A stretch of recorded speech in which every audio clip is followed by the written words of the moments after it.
நிகழும் மங்களகரமான குரோதி ஆண்டு ஜூன் மாதம் 15ஆம் தேதி சனிக்கிழமை அன்று உத்திரம் நட்சத்திரத்தில் நவமி திதியில் வரியான் நாமயோகத்தில் பாலவம் கரணத்தினில் மகத்தான ஆனி மாதம் பிறக்கிறது.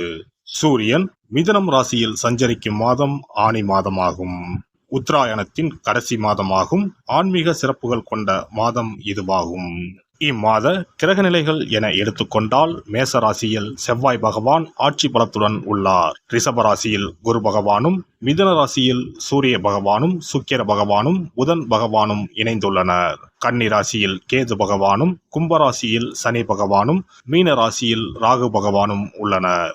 இம்மாத கிரக பயிற்சி என பார்த்தால் ஆனி மாதம் 15ஆம் தேதி மிதுன ராசியில் ஆட்சி பலம் பெற்ற புதன் பகவான் கடகராசிக்கு பயிற்சியாகிறார். ஆனி மாதம் 16ஆம் தேதி சனி பகவான் வக்கர பயிற்சி அடைகின்றார். ஆனி மாதம் 23ஆம் தேதி சுக்கிர பகவான் கடகராசிக்கும், ஆனி மாதம் 28ஆம் தேதி செவ்வாய் பகவான் மேசராசியில் இருந்து ரிஷபராசிக்கும் பயிற்சி அடைகின்றனர். இந்த கிரக அமைப்பினால் உங்கள் வாழ்வில் இம்மாதம் ஏற்படக்கூடிய மாற்றங்கள் என்னென்ன என்பதனையும், ஏதாவது அசுப பலன் ஏற்பட்டால் ராசிக்காரர்கள் செய்ய வேண்டிய பரிகாரம் என்ன என்பதனை பற்றியும் காண்போம். கொடுத்த வாக்கை உயிருக்கு மேல் மதிக்கும் ரிஷபராசி அன்பர்களே, இந்த ஆனி மாதம் பணவரத்து திருப்தி தரும். அதே வேளையில் சுப செலவுகள் அதிகமாக இருக்கும். திடீர் கோபம் ஏற்பட்டு அதனால் அடுத்தவர்களிடம் சண்டை உண்டாக நேரலாம். எனவே எதிலும் நிதானமாக இருப்பது அவசியம். வீண் பேச்சை குறைப்பது நன்மை தரும். அடுத்தவருக்கு ஜாமீன் கொடுப்பதை தவிர்ப்பது நல்லது. தொழில் வியாபாரம் தொடர்பான விஷயங்களை மற்றவர்களிடம் கூறி ஆலோசனை கேட்பதோ அல்லது அதை பற்றி விவாதிப்பதோ நன்மை தரும். பங்குதாரர்களிடம் இருந்து வந்த பிரச்சனைகள் அகலும். உத்தியோகத்தில் இருப்பவர்கள் அலுவலகம் சம்பந்தப்பட்ட விஷயங்களை மற்றவர்களிடம் கூறாமல் இருப்பது நன்மை தரும். மேல் அதிகாரிகளிடம் வாக்குவாதத்தை தவிர்ப்பது நல்லது. குடும்பத்தில் இருப்பவர்களது நடவடிக்கைகள் உங்களுக்கு கோபத்தை தூண்டும்படியாக இருக்கலாம். நிதானத்தை கடைபிடிப்பது வீண் பிரச்சனை ஏற்படாமல் தடுக்கும். வாழ்க்கை துணை ஒருவரை ஒருவர் அனுசரித்து செல்வது நன்மை தரும். உறவினர்கள் நண்பர்கள் வகையில் நிதானத்தை கடைபிடிப்பது நல்லது. பெண்கள் இம்மாதம் வீண் பேச்சை குறைத்து கொண்டு செயலில் ஈடுபடுவது வெற்றியை தரும். மற்றவர்களுக்காக எந்த உத்தரவாதமும் தராமல் இருப்பது நல்லது.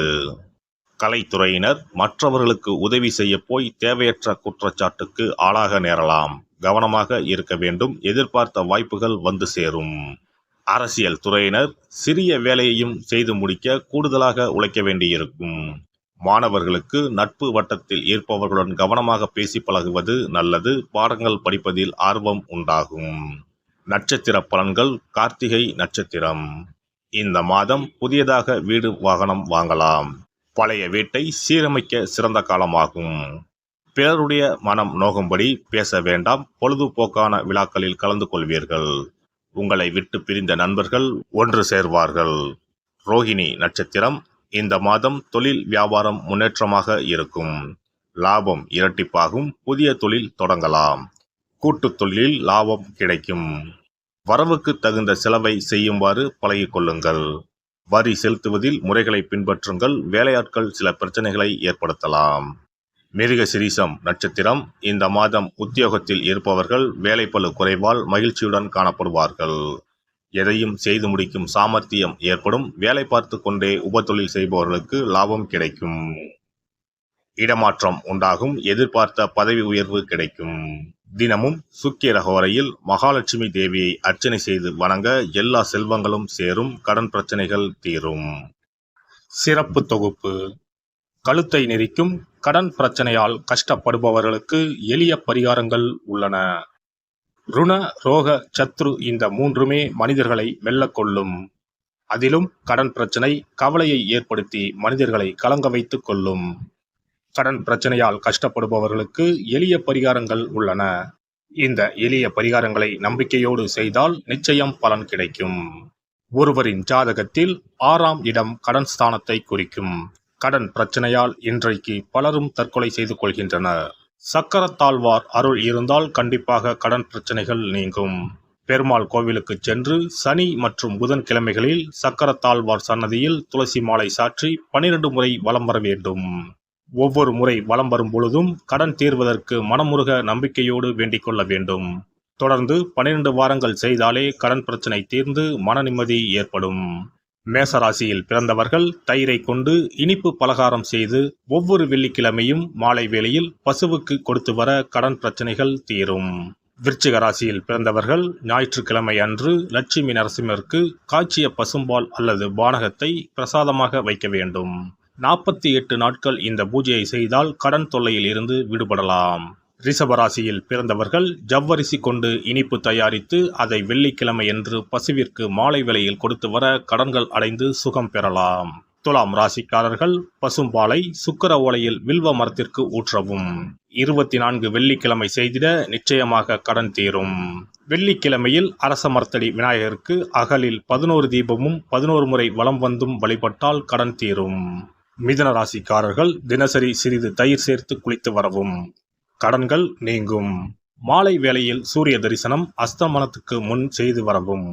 கன்னி ராசிக்காரர்கள் சனிக்கிழமைகளில் உளுந்து வடை தானம் செய்யவும். அதை நீங்கள் உண்ணக்கூடாது. மேலும் துளசிக்கு தினசரி நீர் வார்த்து ஒரு மண் அகலில் நல்லெண்ணெய் விளக்கேற்றி வைக்க ருண நிவாரணம் பெறலாம்.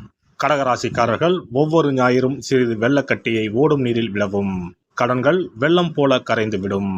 சிம்ம ராசியில் பிறந்தவர்கள் ஒவ்வொரு சனிக்கிழமையும் அரச மரத்தடியில் மண் அகலில் நல்லெண்ணெய் ஊற்றி கருப்பு திரி கொண்டு 8 விளக்குகள் ஏற்றி வர கடன்கள் அழிய வழி பிறக்கும். மகர ராசிக்காரர்கள் சனிக்கிழமைகளில் எள்ளுருண்டை செய்து பலருக்கு தானமாய் கொடுத்து வர கடன் தொல்லைகள் நீங்கும். கும்பராசிக்காரர்கள் வியாழன் மாலை 6 மணிக்கு குங்குமப்பூ சேர்த்த பாதாம் கீர் செய்து மகா விஷ்ணுவுக்கு நிவேதனம் செய்து முதலில் தான் அறிந்துவிட்டு பின்பு மற்றவருக்கும் தானமாய் கொடுத்து வர கடன்கள் மலமளவென அடைபடும். தனுசு ராசிக்காரர்கள் செவ்வாய்க்கிழமைகளில் ஆலய பணிகளுக்கு செங்கல்கள் முடிந்த அளவு வாங்கி கொடுக்க கடன்கள் அடைந்து நிம்மதி பெறலாம்.